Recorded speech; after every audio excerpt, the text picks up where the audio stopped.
តែដើរលេងវៀតណាមម្ដងយើងទៅលេង Saigon អីមែនអត់ប៉ុន្តែលើកនេះប្លែកភ្នែកខ្ញុំបានទៅលេង Hoi An ដាណាងនិយាយពី Hoi An ហ្នឹងគឺជាភូមិទូចមួយពោរពេញទៅដោយ color ពណ៌មានស្ថាបត្យកម្មផ្ទះបុរាណស្អាតហើយគេអត់វាយចោលឲ្យទាំងគ្នាហើយបើជីវិតនៅហ្នឹងគឺបែប slow life មែនតើក្នុងវីដេអូនេះខ្ញុំនឹងណែនាំកន្លែងញ៉ាំអីកន្លែងដើរលេងហើយចង់ដឹងថាខ្ញុំចាយប៉ុន្មានខ្លះមើលវីដេអូនេះឲ្យចប់កុំយល់ច្រឡំថានៅ Hoi An ហ្នឹងចាយអីក៏ថ្លៃអត់ទេនិយាយទៅតម្លៃឡើងធូរហ្មងធូរជាងពេលនៅហូជីមិញទៀតនិយាយពីការធ្វើដំណើរខ្ញុំជិះពីខ្មែរទៅហូជីមិញបន្ទាប់មកពីហូជីមិញទៅ Hoi An ជាប្រភេទ domestic flight ទៅតម្លៃធូរជាងយើងជិះពីខ្មែរ direct ទៅ Hoi An ចឹងដំបូងឡើយពេលខ្ញុំមកដល់ខ្ញុំមក check in hotel នេះឈ្មោះថា Vola Hoi An ដែលខ្ញុំ booking តាម Agoda ទៅតម្លៃបន្ទប់តែ19រៀលប៉ុន្តែ free breakfast ហើយបន្ទប់ស្អាតមែនតើខ្ញុំស្រឡាញ់ vibe fresh អញ្ចឹងហើយក្នុងបន្ទប់គេអីក៏មានដែរបងប្អូនគ្នាខាងនៅ hotel មាន free កង់ដើម្បីឲ្យភ្ញៀវជិះទៀតrecommend ពេលមកដល់លេង Hoi An គឺអ្នកទាំងអស់គ្នា hotel ណាដែលមាន free ជិះកង់អញ្ចឹងអាចជិះកង់មើលតំបន់ហ្នឹងហើយតំបន់ហ្នឹងគឺល្អសម្រាប់ការជិះកង់មកព្រោះយើងដើរជិះបានសពដើរមើលកន្លែងណាកន្លែងណីចឹងបានឈប់ទិញទឹកសណ្តែកកន្លែងនេះឆ្ងាញ់មែនតើ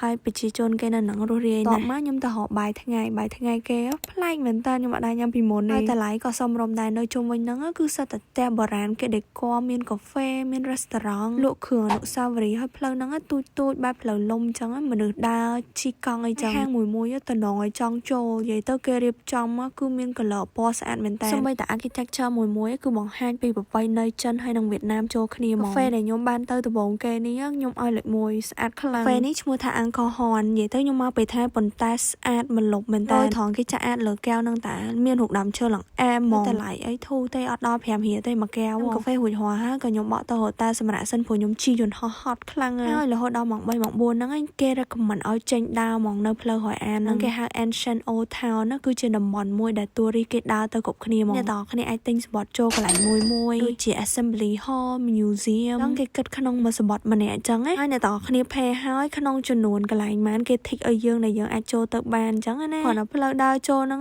ដូចក្នុងរឿងហ្មងស្អាតខ្លាំងមែនតើទៅដើមឈើជុំវិញហើយផ្ទះជុំវិញហ្នឹងគឺលក្ខណៈបុរាណណាគាត់ដាក់ភ្លើងដាក់ lantern មកភ្លើងលឿងសំទៅគ្រប់ហាងវាត្រូវឲ្យយើងឈមថ្មឹងមើលសិនមកដល់កន្លែងស្ពាននេះអ្នកទាំងគ្នាគឺកន្លែងថតរូបស្អាតមែនតើខ្ញុំទៅយូរពេកភ្លេចឈ្មោះសឹងអស់ហើយខ្ញុំដាក់ឈ្មោះលើហ្នឹងឲ្យអ្នកទាំងគ្នាមើលប៉ុន្តែគេមានប្រវត្តិសាស្ត្រតាក់ទងនឹងស្ពានហ្នឹងព្រោះស្ពានហ្នឹងល្បីគេមកថតរូបទាំងអស់គ្នាមក view ទៅកាន់ទឹកហើយទឹកហ្នឹងគេជិះទូកពេលល្ងាចស្អាតមែនតើតំបន់នេះគឺដូចនៅក្នុងយោសពវាស្អាតពេកអ្នកទាំងគ្នាពិសេសពេលថ្ងៃលិចខ្ញុំទៅបានតែមួយថ្ងៃខ្ញុំអង្គុយស្ដាយក្រោយខ្ញុំ recommend ពេលអ្នកទាំងគ្នាមក Hoi An ណានៅឲ្យបាន2 3ថ្ងៃទៅដើរសពល្ងាចចូលថ្ងៃលិចអីហ្នឹងអូយខ្ញុំឲ្យ10 view នៅនេះស្អាតខ្លាំងគេរៀបបើកភ្លើង lantern អីសំមកគឺឃើញ color ពណ៌ស្អាតមែនតើសម្បត្តិដែលខ្ញុំមានហ្នឹងខ្ញុំដើរចូលកន្លែងដែលគេ recommend ឲ្យយើងចូលអ្នកទាំងគ្នាសួរ ChatGPT ទៅថានៅក្នុង Ancient Old Town របស់ Hoi An ហ្នឹងគួរទៅកន្លែងណាខ្លះអីចឹងណាខ្ញុំស្ដាប់តាម ChatGPT ខ្លះទេមកចេញតែដើរមើលគេមើលឯងនិយាយទៅ fresh មែនតើ